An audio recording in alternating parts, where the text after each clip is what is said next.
നമസ്കാരം, സുഖല്ലേ എല്ലാവർക്കും. ഇന്ന് നമുക്ക് ഇഞ്ചിക്കറി ഉണ്ടാക്കാം. അപ്പൊ ഇഞ്ചിക്കറി ഉണ്ടാക്കാനായിട്ട് ഞാനൊരു 200 ഗ്രാം ഇഞ്ചി എടുത്തിട്ടുണ്ട്. പിന്നെ ഒരു 5-6 പച്ചമുളക്, കുറച്ച് കറിവേപ്പില. അപ്പൊ ഈ ഇഞ്ചി നമുക്ക് പൊടിയായിട്ടൊന്ന് അരിഞ്ഞെടുക്കണം. ഇഞ്ചി ഇവിടെ പൊടിയായി അരിഞ്ഞു വെച്ചിട്ടുണ്ട്. ഇനി നമുക്ക് വേണ്ടത് പുളിയാണ്, കോൽപ്പുളി. 200 ഗ്രാം ഇഞ്ചിക്ക് ഞാനിവിടെ 100 ഗ്രാം കോൽപ്പുളിയാണ് എടുക്കുന്നത്. ഈ കോൽപ്പുളിയിൽ കുറച്ച് വെള്ളം ഒഴിച്ചിട്ട് നമുക്ക് ഇതിനൊന്ന് പിഴിഞ്ഞെടുക്കണം. അപ്പൊ ഞാനിവിടെ 2 കപ്പ് വെള്ളമാണ് ഒഴിച്ചു വെക്കുന്നത്. ഒരു ചെറു ചൂടുവെള്ളം ഒഴിക്കുകയാണെങ്കിൽ നല്ലതായിരിക്കും. അപ്പൊ നമുക്ക് പെട്ടെന്ന് ഇത് പിഴിഞ്ഞെടുക്കാൻ പറ്റും.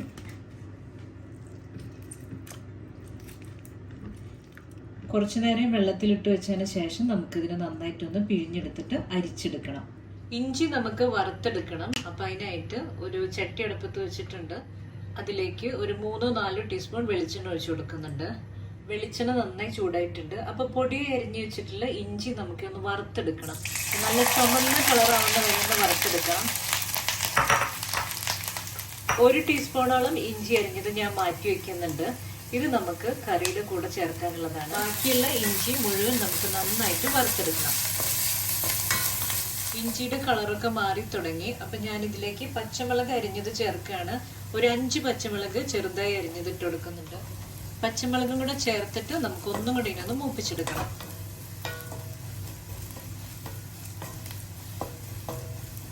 ഇഞ്ചി വറുത്തെടുത്തിട്ടുണ്ട്. ഇനി കോരി മാറ്റാം. ഇനി പുളി പിഴിഞ്ഞെടുത്തിട്ട് അതിനെ നമുക്ക് തിളപ്പിക്കാൻ വെക്കാം. ഇഞ്ചി കോരി മാറ്റിയിട്ടുണ്ട്. ഇനി പുളി പിഴിഞ്ഞെടുത്തിട്ടുള്ള വെള്ളമാണിത്. അത് അരിച്ചെടുക്കുക, അല്ലെങ്കിൽ വല്ല മണ്ണ് പൊടിയൊക്കെ ഉണ്ടാവും. അതിലേക്ക് കുറച്ച് പൊടികൾ ഇട്ട് കൊടുക്കാം. മുളക് പൊടിയാണ് ചേർക്കുന്നത്. 1 ടീസ്പൂൺ മുളക് പൊടി ചേർക്കുന്നുണ്ട്. 1/4 ടീസ്പൂൺ മഞ്ഞൾപ്പൊടി, ഒരു നുള്ളു കായം. ഈ പുളിവെള്ളത്തിലേക്ക് നേരത്തെ മാറ്റി വെച്ചിട്ടുള്ള ഇഞ്ചി, പൊടിയായി അരിഞ്ഞിട്ടുള്ള ഇഞ്ചി, ഇത് വറുക്കാത്താണ് കേട്ടോ, ഇട്ട് കൊടുക്കുകയാണ്. 1 ടീസ്പൂൺ ഉപ്പ്. ഇപ്പം ഈ പുളിവെള്ളത്തിലേക്ക് മുളക് പൊടി, മഞ്ഞൾപ്പൊടി, ഒരു നുള്ളു കായം, ഉപ്പ്, പിന്നെ വറുക്കാണ്ട് മാറ്റി വെച്ചിട്ടുള്ള ഇഞ്ചിയും കൂടെ ചേർത്തിട്ടുണ്ട്. ഇനി ഇതൊന്ന് തിളച്ച് വരുമ്പോൾ നമ്മൾ വറുത്ത് മാറ്റി വെച്ചിട്ടുള്ള ഇഞ്ചിയും കൂടെ ചേർത്ത് കൊടുക്കാം. എന്നിട്ട് ഇത് നന്നായിട്ടൊന്ന് തിളപ്പിച്ചെടുക്കണം. അപ്പൊ ഈ പുളി നന്നായി വെന്ത് കിട്ടണം നമുക്ക്. അപ്പൊ അതിനായിട്ട് ഒരു മീഡിയം ഫ്ലെയിമിൽ ഇതിങ്ങനെ തിളച്ച് വേവാൻ വേണ്ടിയിട്ട് വെയിറ്റ് ചെയ്യാം. പുളിയെ ചേർത്തിട്ടുള്ള ഈ പുളിവെള്ളം നന്നായി തിളച്ച് തുടങ്ങിയിട്ടുണ്ട്. അപ്പൊ ഇനി ഇതിലേക്ക് വറുത്ത് മാറ്റി വെച്ചിരിക്കുന്ന ഇഞ്ചി ചേർത്ത് കൊടുക്കാം. അപ്പൊ ഈ ഇഞ്ചി നമ്മൾ പൊടിയായി എരിഞ്ഞുകൊണ്ട് നന്നായി പൊടിഞ്ഞിട്ടാണ് കിട്ടിയിട്ടുള്ളത്. എന്നാലും ഇതിനെ കൈകൊണ്ട് ഒന്നും കൂടെ ഒന്നിങ്ങനെ പൊടിച്ചു കൊടുക്കാം. അതിനുശേഷം അതിലേക്ക് ഇട്ട് കൊടുക്കാം.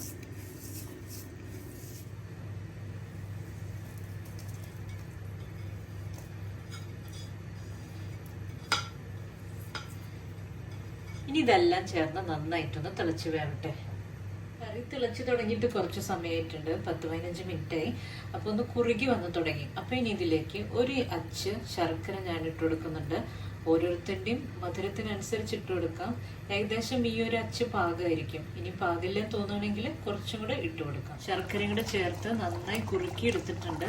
ഇനി ഇത് ചൂടാറുമ്പോൾ ഒന്നും കൂടെ ഇരുന്ന് കുറുകും. അപ്പൊ നമുക്ക് ഫ്ലെയിം ഓഫ് ചെയ്യാം. ഇനി ഇതിലേക്ക് കടുകൊക്കെ താളിച്ചിടാം.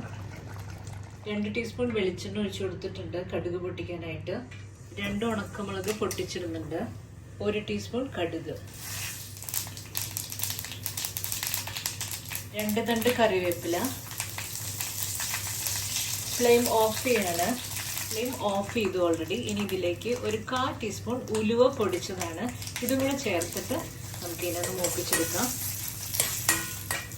കറിയിലേക്ക് ഒഴിച്ചു കൊടുക്കാം.